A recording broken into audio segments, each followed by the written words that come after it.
Welcome to If You Please, Himan Brown's Radio Mystery Theater. On this series, we're offering rebroadcasts of a select group of programs created by this legendary producer for CBS between 1974 and 1982. Brown reimagined radio drama for contemporary times. Our new series offers some of these exciting works again. Before the play, commentator John Slavney shares details about the cast, the writer, and the plot. Your job? Listen. If You Please is produced in loving memory of Robert Isaacson.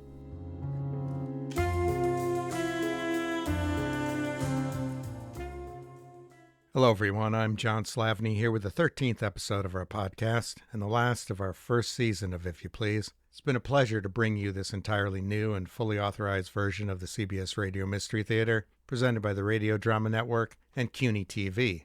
In this episode, and Nothing But the Truth, we have a tale of a father and a son facing or not facing the consequences. The father, Grant Williams, is a respected college professor, but he's also carried on a series of affairs with his female students, behavior that has taken a toll on his wife, Marian. His son, David, is a young man viewing his father from the other side of the generation gap, and as our story opens, he is close to winning a full scholarship to Harvard. But one rainy morning, everything changes for David. He's driving the family's expensive sports car, a Harley 584, and he's drunk. Suddenly, he strikes a man, flees the scene, and in an instant, the would-be Ivy Leaguer becomes the perpetrator of a hit-and-run. Arriving home in a near panic, David seeks his father's counsel. Grant offers to take the fall for his son, warning that such a mistake would spoil David's chances at Harvard and likely his entire future. David insists he should own up and face the consequences of his actions, but ultimately, the professor prevails. The wonderful Arnold Moss plays Professor Williams, and Christopher Tabori is cast as young David. Moss, here making his first appearance on Radio Mystery Theater, was a respected stage actor and scholar, winning high praise for his work in the plays of Shakespeare and Shaw and in Stephen Sondheim's musical theater productions. Best known for his aristocratic bearing and his precise and resonant voice, he had a deft touch in comic roles as well. Christopher Tabori was just 22 when this episode was recorded. He had a busy career in films and television before turning to directing in the 1990s. In all, Tabori appeared in 49 episodes of the series, and this is his first. Ralph Bell turns in a restrained performance as local police Lieutenant Klamath, and also voices radio DJ Long Jack, playing two roles, a convention of radio theater called doubling, and a skill Himan Brown prized in his actors. On the air, Long Jack spins acid rock, loud enough to blow your mind, as one character observes. William Redfield is back at the mic as Detective Rizzo, a man who thinks he has the professor's number. He's one of the new breed of cop, young, college-educated, and schooled in psychology. And here, in the relationship with his boss, Lieutenant Klamath, he enacts the same troubled generation gap father and son dynamic we see played out between the professor and David. Clarice Blackburn is cast as Professor Williams' wife and David's mother, Marian. Blackburn was a versatile actress who worked with producer Himan Brown on just a handful of RMT episodes in 1974 and 75. Born in San Francisco, she began her career on the stage, where she is perhaps best remembered for her performance in Truman Capote's The Grass Harp. And fans of Gothic horror will remember her recurring roles in the TV cult classic Dark Shadows. The script is by Ian Martin, who here shows off his ear for the hip talk of the me generation. It's based on his earlier radio play for ABC's Theater 5, Untrue Confession, which aired in 1965. Now it's time to settle in and buckle up as we take a listen to In Nothing But the Truth. It was taped on Monday, December 10th, 1973, and first broadcast on Wednesday, January 23rd, 1974. Enjoy.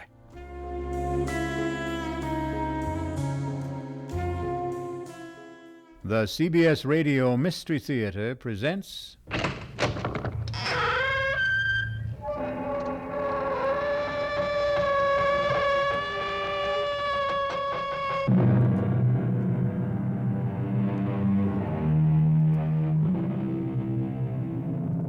Come in. Welcome. I'm E.G. Marshall. Welcome to the world of terrifying imagination. Of all the great killers of history, perhaps the deadliest and most terrifying is the automobile. Nero, Attila the Hun, Lorenzo de' Medici, Bluebeard, even artillery fire and the ultimate, the atom bomb, at least have a purpose, a reason, a rationale. But the automobile maims or kills mindlessly, senselessly. For example,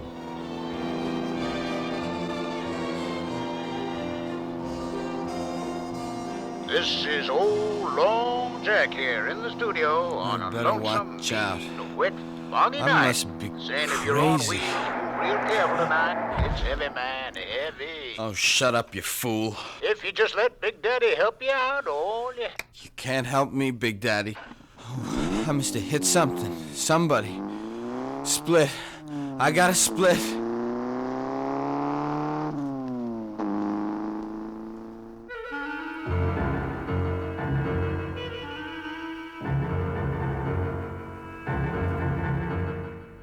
our mystery drama, And Nothing But the Truth, was written especially for the Mystery Theater by Ian Martin and stars Arnold Moss. I'll be back shortly with Act One.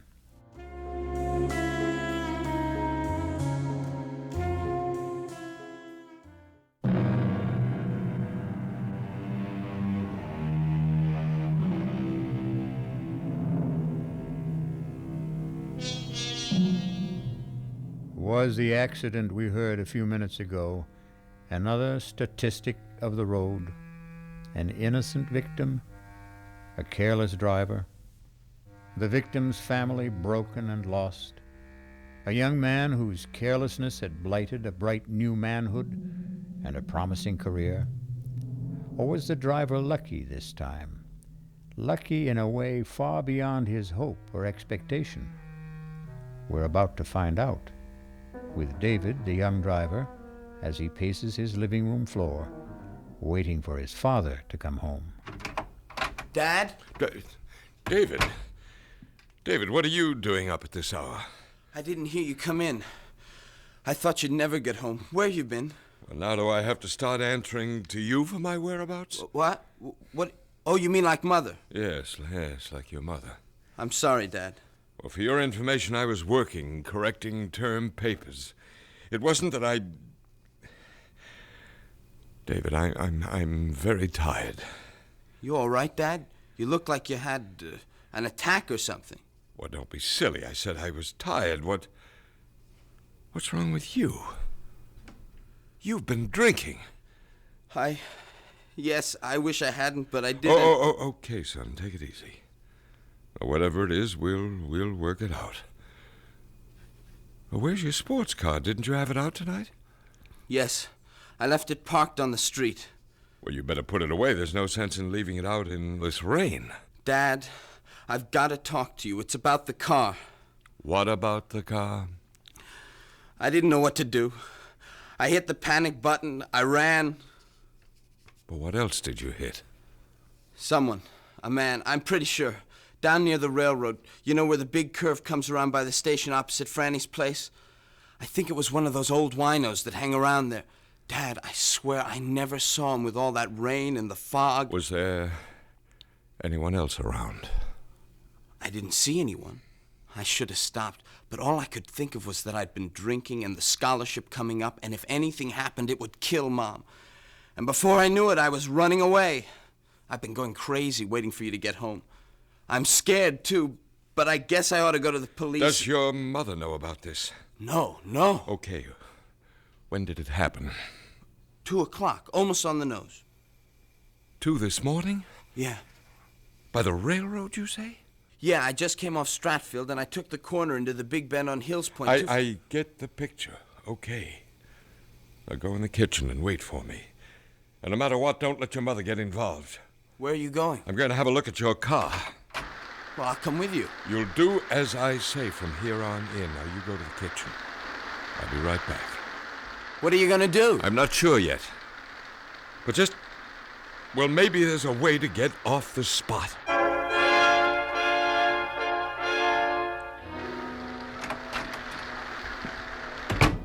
Is your mother still asleep? I guess so. She hasn't been down. There's a dent in your front right fender.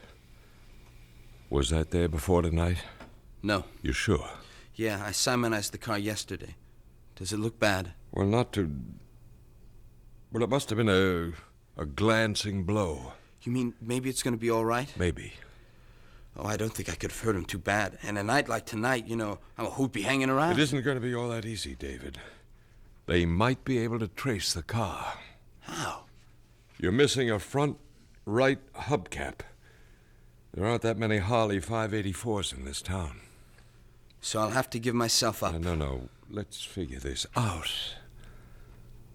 Was your mother up when you went out tonight? I don't know if she was asleep, but she wasn't downstairs. Well, then she didn't see what car you took. No?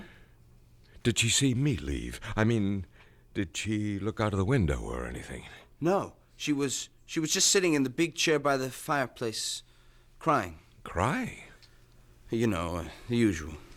Well, that I was off once again to the arms of another woman, Like that.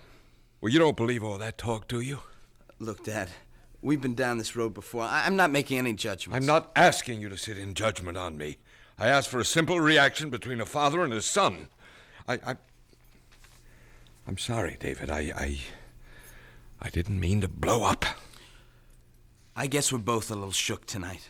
But you ought to know by now where I stand. It's just, well, I know Mom gets a lot of screwy notions, but all the same, I'm sorry for her. She's so lost, and, well, I'm always afraid that any little thing might push her right over the edge. Like tonight. Oh, Dad, what am I going to do? That's what we're going to figure out right now. I got a few more questions. You say the accident happened at 2 o'clock or so, right? Just as I said, almost exactly. Now, how do you know that? I was listening to Long Jack, and he was just going into a last commercial before he went off the air. The disc he was spinning was just ending, and, well, when I hit the guy. What was the record? An oldie, Easy to Love.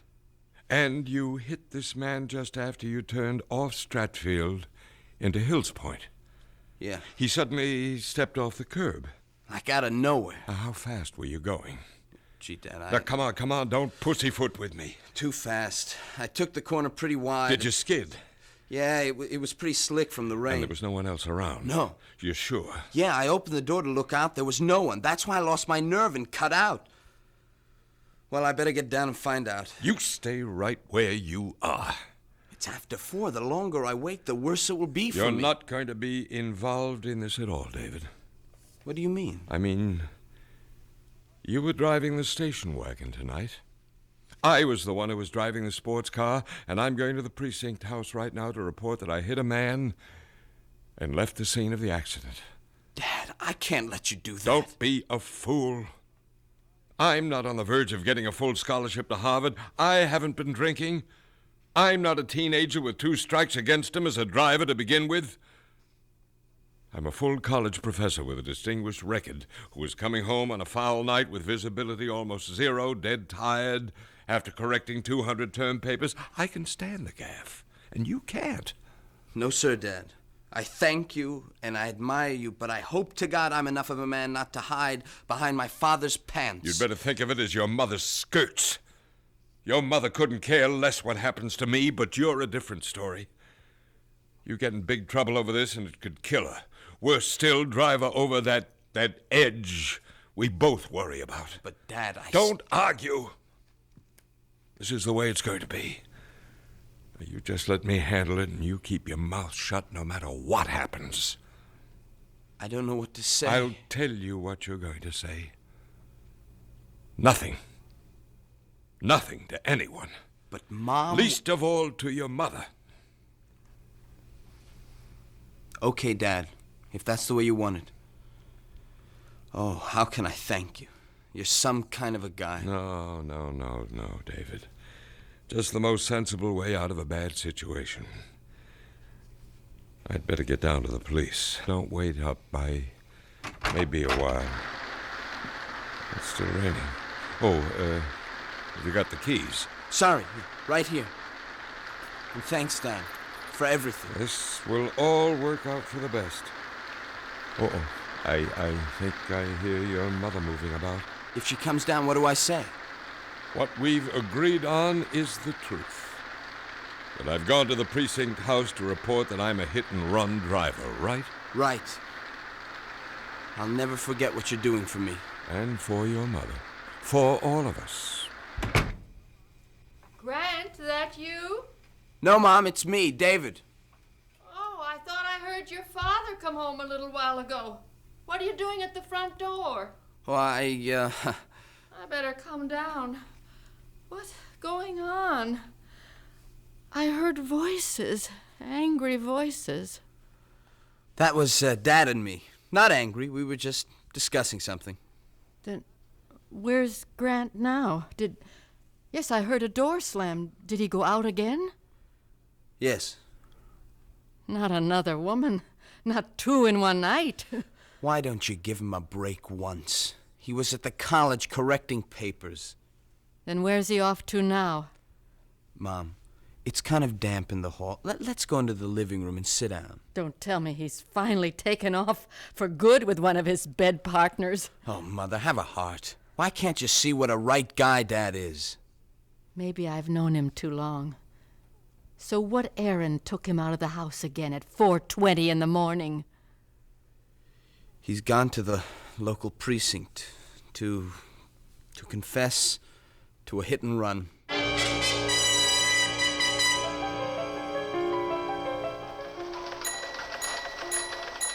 Yes, madam, I understand. I'll have some officers on the way immediately. Well, these are experts in the bomb squad. Oh, yes, ma'am, all the latest equipment. Thank you, ma'am. We do our best at the police department. Full moon time again, huh, Lieutenant? Oh, yeah, Rizzo. The crazies are out on the broom tonight.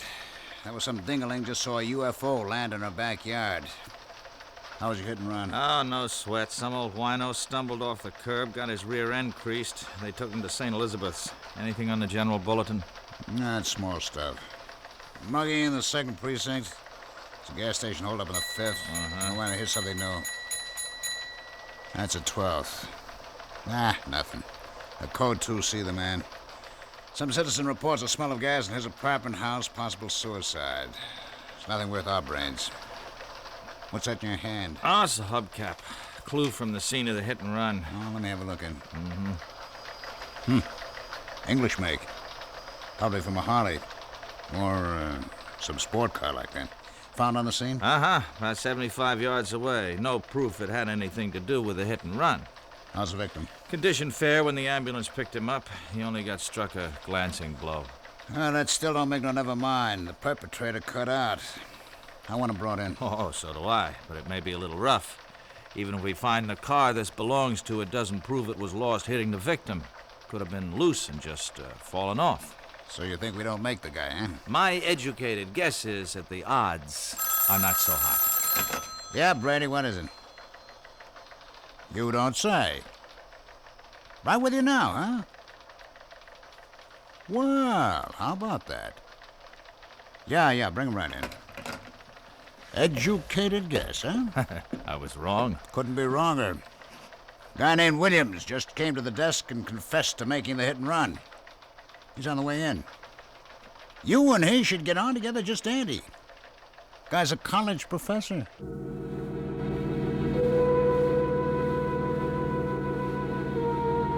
Your father hit someone with the sports car tonight? But that's impossible. How can you say that, Mom?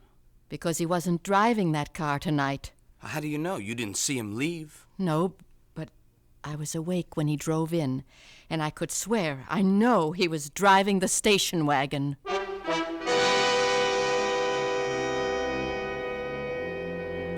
A father's sacrifice for his son. Surely a noble, if perhaps misguided gesture. The question, of course, is, should a young man, or anyone, be encouraged to evade responsibility? And will this simple act of altruism remain just that? We'll find out shortly when we return with Act 2. Like what you're hearing so far? Are you curious about the history behind radio programs just like this one and the dramatic genius who created them? In the 9-part award-winning documentary Audio Maverick, we explore the golden age of radio through the life of Himan Brown. You'll hear the history of radio come to life as we travel from the birth of audio drama to the programs that brought millions of families into their living rooms every night. Audio Maverick is available anywhere you get your podcasts.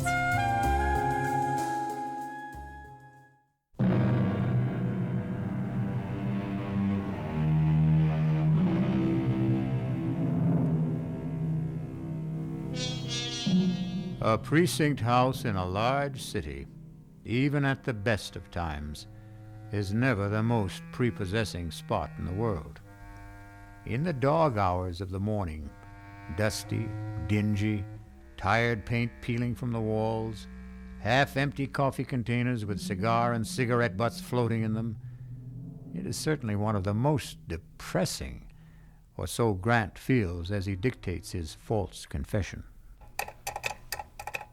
It was only when I was putting the car away in the garage and I noticed a dent in the fender and found that one of the hubcaps was missing that I began to realize with horror that I might have hit an animal, an opossum or something. It never occurred to me that it might have been a human being. Well, I would have returned right away, but my wife, who has not been well recently, well, she was up. She was waiting for me, and I didn't want to alarm her. And so I coaxed her back to bed and to sleep, and I came here just as soon as I could. And this was what time, Professor? Almost exactly 2 o'clock. And you could fix the time because you were listening to Long Jack on the car radio and he was signing off. You like acid rock, Mr. Williams? I beg your pardon? You know, the big hard beat, loud enough to blow your mind? Oh, no, I don't. Why? Well, that's Long Jack's bag. It's most of what he plays, you know. I didn't figure you'd dig his scene. Yeah, well, I didn't. I turned on the radio to keep me awake, not for music appreciation. Uh-huh. As a matter of fact, I remember the last number he was playing just before he signed off was Easy to Love, and I wouldn't call that exactly contemporary. The main point is that you made the turn at 2 o'clock. You felt a jarring feeling, which jives with our information, right, Rizzo? Right, Lieutenant. I see. Victim left Franny's restaurant, 518 Hills Point Road, at approximately 2 minutes to 2 a.m. Because victim was discovered by George Bates, post office employee, some 2 minutes later. He heard a car drive away, but due to adverse weather conditions, could not see it or make any identification. Victim was Dominic Capello, unemployed, 61 years old. Well, I hope he's all right. He's at the hospital. We don't know the extent of the injuries yet. I feel terrible, that poor old man. Professor Williams, let me point out something. From your story and our evidence, there is no clear-cut evidence that you did hit this man. Now, if I were you, before I went any further, I'd get a lawyer. Oh, there's no need for a lawyer. I'm quite willing to face my responsibilities. If you'll prepare a statement for me, I'd be very glad to sign it. All right. I'll leave you here with Patrolman Foster, who'll type up a statement. You just check it over when he's finished, and then if you still want to, you can sign. I'll be right back. Lieutenant, see you a minute outside. Okay. All right, Rizzo, what's biting you? I think the guy's lying. About what, for Pete's sake? Why would he lie? To cover up. Cover up who? How do I know? His daughter, son, wife. Why would he want to take the rap for them? That's what'll take some digging to find out. Oh, boy. 15 precincts in this city, 4 detective divisions, and I have to get stuck with you. You want to make a federal case out of one sneaky little hit and run where the guy comes in like a good citizen and confesses, and just for once make the job easy? What do you got to do, go looking for trouble? Now, Lieutenant, it isn't just the few small discrepancies, it's the whole psychology of the man. Psychology, that's all I need. The new breed. Now look, Rizzo, will you for once just forget the college education and get back in there and have that statement signed, sealed, and delivered, and stop making waves?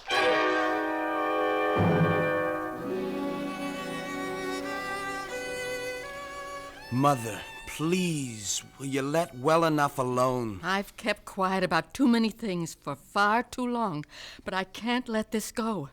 I know your father wasn't driving the sports car tonight. Okay, so he wasn't. So you know what that means. Oh, my darling, You want to get me locked up? No, of course not. But why should it come to that? You don't know yet if you really hit anyone or hurt them. I'm not kidding myself. When I pulled away, I tried to tell myself nothing had happened. But now it's all on the table, and I know that guy got hurt. And I'm scared. I'm scared of what they could do to me. Darling, there's nothing to be scared of in being honest, owning up. It was an accident. David, please. Will you let me go? I'm only trying to help you. Oh, sure. Some help you are. I don't understand you, Mother. Look what Dad's willing to do for me, and all you want is for me to turn myself in. I want you to be honest. This is for laughs. Look, Dad went down there to take the blame so he could protect you as well as me. Protect me? Yes. He said it would kill you if anything happened to me. Grant was worried about me? Yes. Don't you ever believe it. Mom, how can you be so bitter? Look what he's done for me. He's got to have an angle. That's unfair. I know you and Dad have problems. I'm not going to try to make any judgments about what... but you do. You make them every day in spite of yourself. And always against me. Mother, I've had just about as much of this as I can take. You know, the curious thing is that I know you love me in spite of everything. Just give me a moment. What is it? I don't stand much chance, do I? I spend so much time upstairs with myself. Very lonely with just yourself. I'm a woman not quite able to cope. A woman with hallucinations. It's something out of Dickens. Living among cobwebs of near insanity and the ghosts of what never was. Mother. Look, it's time I told you. Time I try to tell somebody. I'm a prisoner with a life sentence because I can't stop loving. To everyone else, I'm the ghost. But the truth is that the real corruption lies rotting in the very man we both love. David, I don't want to ever see you become like him. I would rather see you dead. That's why I want you to take your own troubles on your own shoulders. Mom, don't you think you ought to lie down? I mean, you're not... It's easy, isn't it, to find a scapegoat, to make someone else responsible. Poor, mad, wasted Marian Williams, married to that intelligent, handsome man, respected by his faculty, worshipped by his students, particularly the girls. Oh, yes, particularly the girls. Oh, Mother, for Pete's sake. No, this time you don't stop me. I loved him so much I forgave all those early affairs, the young children invaded, cheapened. I saved him. I went to those girls, I begged them off. And after you came, the pattern continued. I began to retreat farther and farther. I had the money. That's why I could always keep him. And I couldn't stop loving him. That was the saddest part, wasn't it, David? What? I was the one who ruined him. Without me to cover for him, he'd have been found out long ago. So you see... I don't know what you mean, Mom. I can't discuss what you've been talking about. But that has nothing to do with what Dad is doing at this moment. I'd been drinking. I couldn't have gone to the police. Dad can handle this. Please, leave it alone. And let you spoil yourself just as he did. The rot spread so fast, David.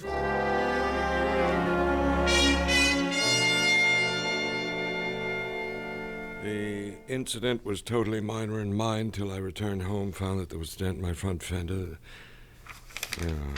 Well, I've read this through, Lieutenant, and there's nothing here that isn't consonant with my earlier confession. It's a formality, Professor. I prefer to have you read it aloud before you sign the statement. If you insist. It's better, Professor Williams.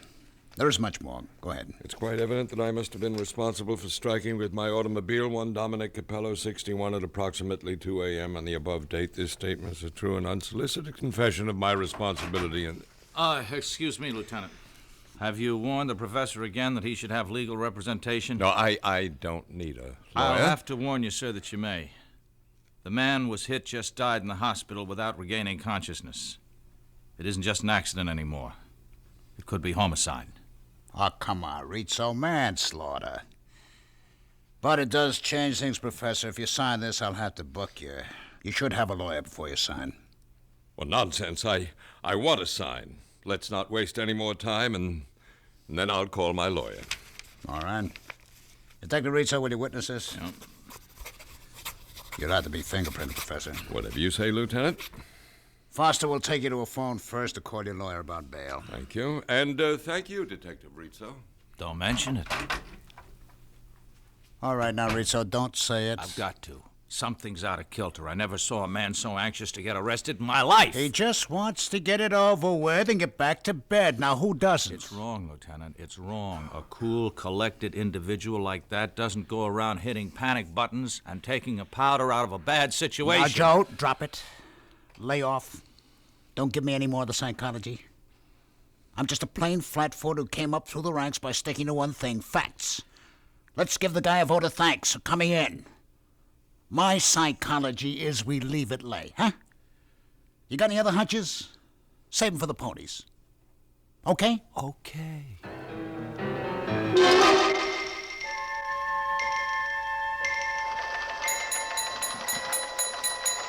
What's on the bulletin, Rizzo? Oh, same old noise, nothing special. They picked up that mugger in the second, a repeater. What's happening with Professor Williams?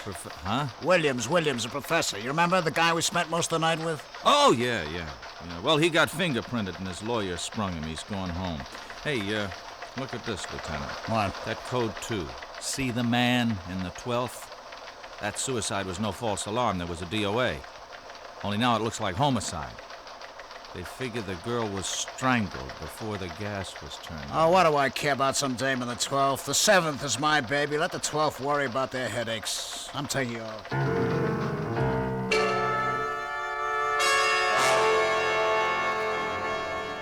Marian, for the last time, you stay out of this or I'll... You'll what, Grant? Kill me? You did that a long time ago. The only reason I clung to any shred of life was because of David. And a fine little mama's boy you made out of him. The moment my back is turned, he runs to you, he blurts out the whole thing. Oh, no, he didn't. I figured out what happened myself.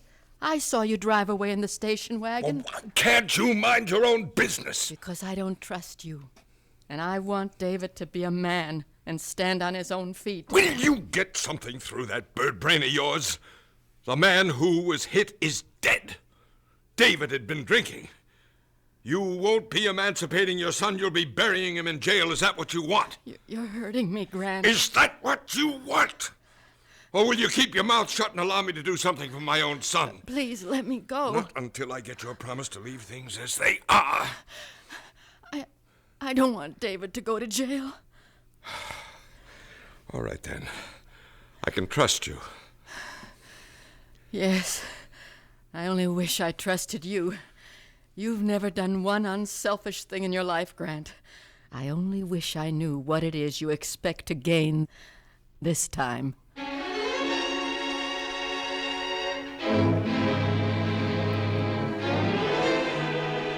A torturing dilemma for a mother and father.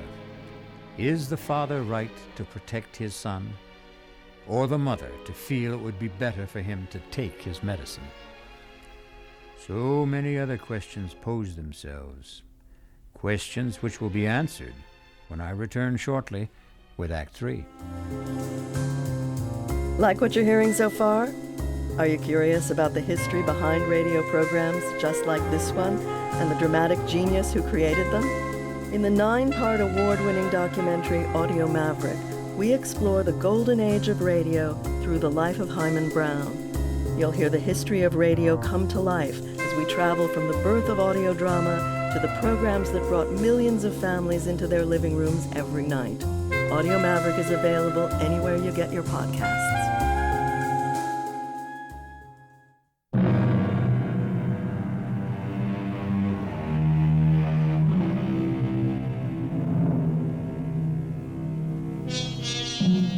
Those questions I mentioned. Of course, Marian Williams would feel herself hurt by her husband's interest in other women. Or is that all in her mind? A figment fantasized by her obviously shaky mental stability. But then, there is also the doubts of Detective Sergeant Rizzo. Let's follow him for a moment.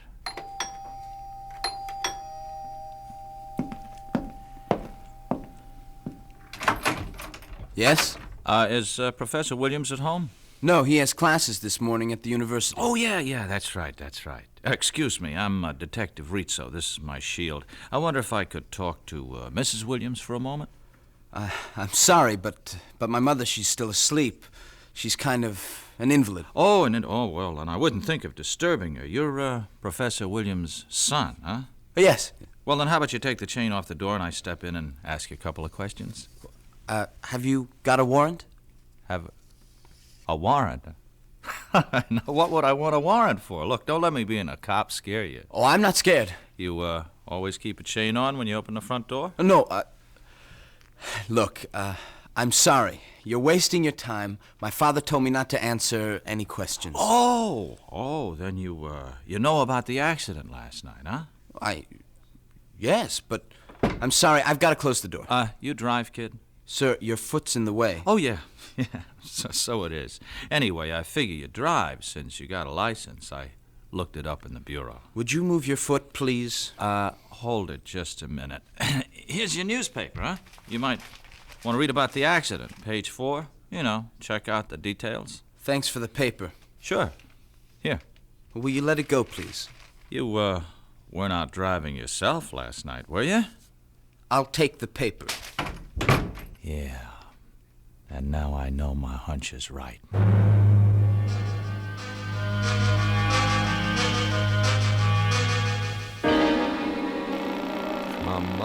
Come on.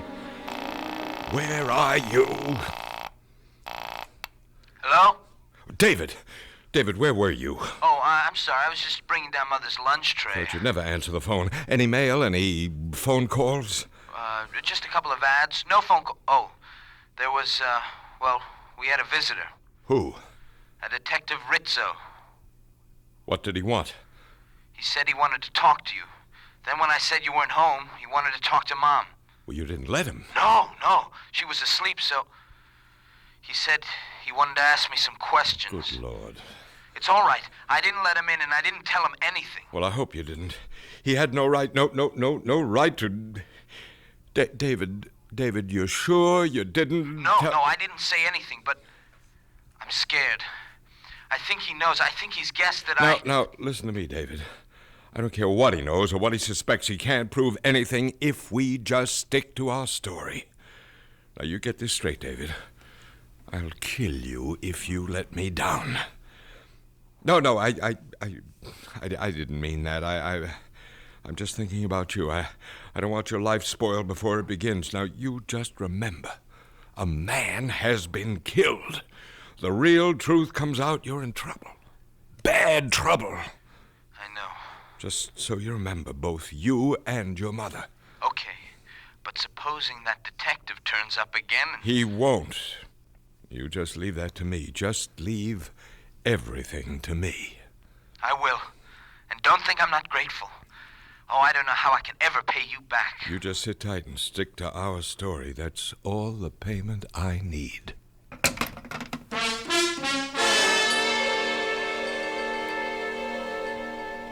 I quite understand, Professor. Detective Rizzo exceeded his orders. I promise you he won't bother your family again. I'm sorry if I lost my temper, Lieutenant. I don't blame you, sir. You'd feel better if you could get a load of how I'm going to lose mine. Get that note, Professor. Detective Rizzo check in yet? All right, tell him to lug his rear end here on the double. I'd have bust him right down a patrolman. You, looking for me, Lieutenant? Yeah, come on in and close the door. Jarvis on the desk tells me the Williams guy was on the phone having a fit. Didn't I tell you to stop making waves? Well, yes, Did I Lieutenant, tell you but the Williams case was closed? it can't be closed as long as there's a charge. That's up to the judge. Now, we've done our part. We have a statement and a confession. That's all we're supposed to provide. Uh-huh. A phony confession. What does that mean? Now, look. That professor has a kid. Around 17, 18, huh? I talked to him today. I'll lay you dollars to donuts. He was the one driving the car when that accident... You have any proof of that? No, but give me an hour with that kid and I'll crack Why, this case. Detective Rizzo, strong-arm methods from a member of the new breed? I thought today's young cop was exchanging the third degree for a college degree. You know I didn't mean anything like that, but if you just give me a chance to get to the bottom... Why would a respected college professor, a guy as prominent in this town as he is, why would he risk his reputation to cover up something his son did? I don't know. I mean, this guy's a teacher. The last thing in the world he'd do is let his son run out on a responsibility? Yeah, that's the way I see it. Psychologically, Oh, psychologically. Now, let's not get tangled up with that bull again, huh? We have a confession, Detective Rizzo. Lieutenant, give me a break. I got the strongest hunch. It isn't any stronger than mine. And mine is, if you don't let this lay like I told you, you're going to be back in your boondockers walking a beat as far uptown as these city limits stretch. Okay, Detective Second Grade, is this case closed? Or like you say, the case is closed.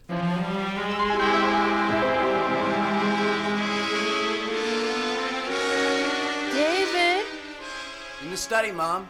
You all right? I just want to talk a minute. What are you doing? Just catching up on some homework. David, that man, that detective you said came here, are you sure all he asked you about was the accident? Look, Mom. I promised Dad I wasn't going to talk about it anymore. So did you. It's a closed book. We're going to have to open it again.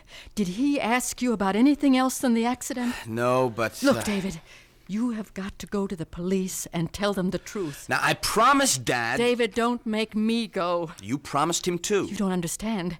Everything's changed. He has to be stopped. There must be some justice. Mom, why don't you go upstairs? Look, don't treat me like an invalid, or worse, a half-wit. Have you read the newspaper that you brought up to me today? No. Do you know a girl named Susan Rowland? Susan? Yeah, kind of. I mean, she was a class ahead of me at school. I guess I rapped with her here and there, but we never dated or anything like that. That her picture? Yes. Front page. What happened? Read the story and find out. Carefully. Then you'll know why your father is so anxious to keep you quiet. David, you're going to find out why the truth has to be told.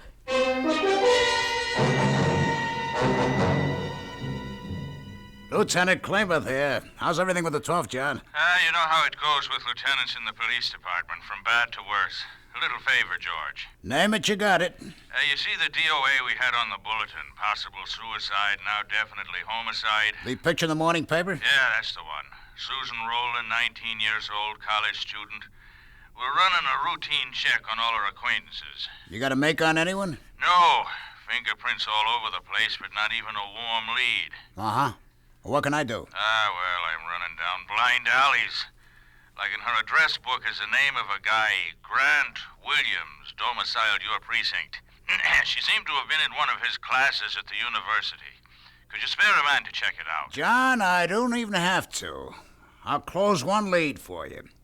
What time did your little student get strangled? Well, M.E. puts it at around 2 o'clock. At 1:55, she called her mother to say she was pregnant and the guy who did it was with her. She started to give his name. The connection was broken. At 2:15, a prowl car responded to a code 2, suspicion of suicide by gas. They broke in, turned off the gas, but the girl had already been dead 10 or 15 minutes. So, 2 o'clock. 2 o'clock, eh? Well, that lets out Grant Williams. 2 o'clock, outside of town, 45 minutes away. He was involved in a traffic accident. He's already booked. One down, how many to go? Thanks, George. Sorry to bother you.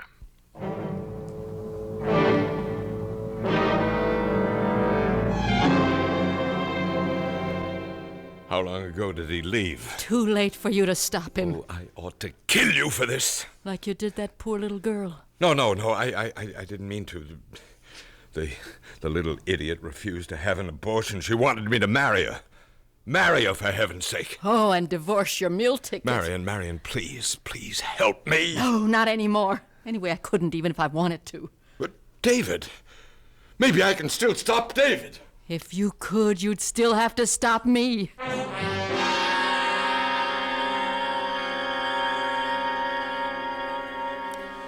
And everything my father testified to in his statement was true, except that it was Me who was driving the car, not my father.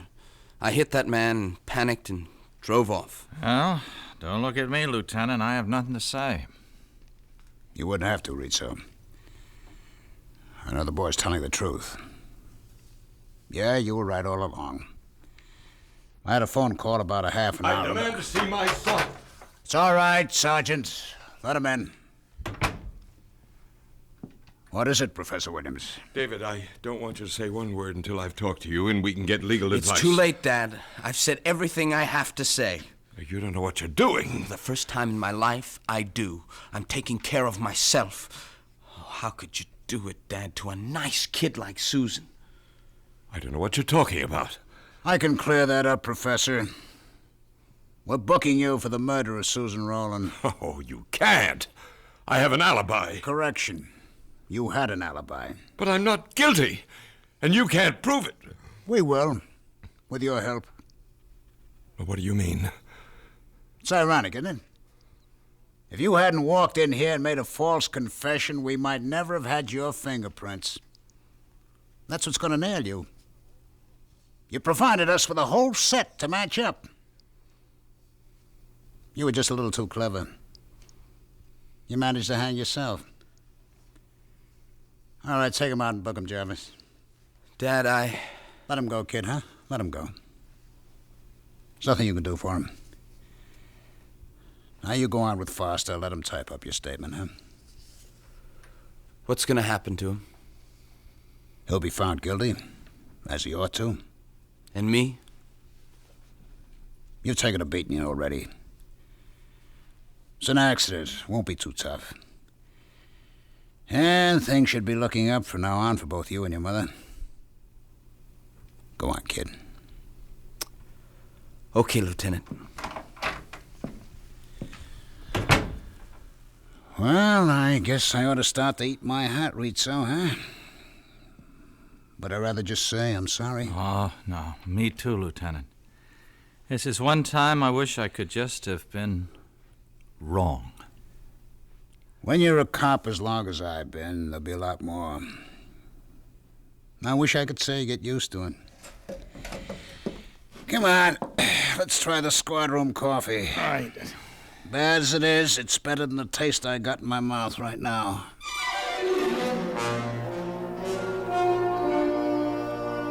So Marian's intuition was right, along with Rizzo's. And David made the first long stride towards being a man. Something else I'd like to say about that, but I'll return shortly.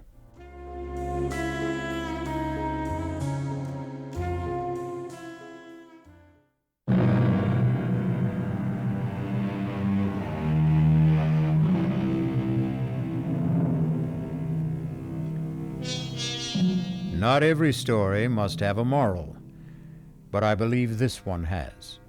Not that crime doesn't pay, that's obvious, but that the acceptance of responsibility is a cornerstone of life. The Apostle John has saved us Jesus' words, "You shall know the truth, and the truth shall set you free."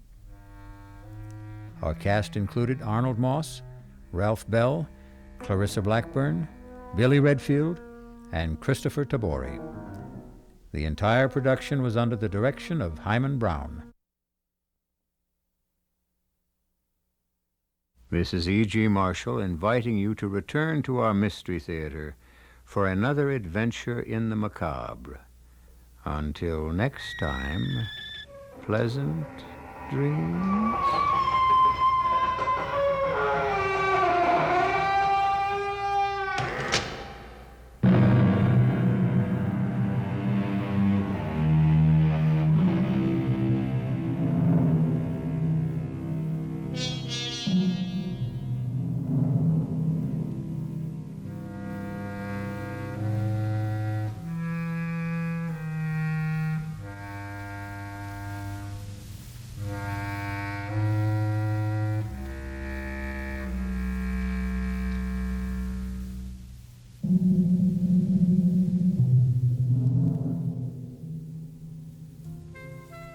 If You Please, Himan Brown's Radio Mystery Theater is produced and directed by Sarah Montague.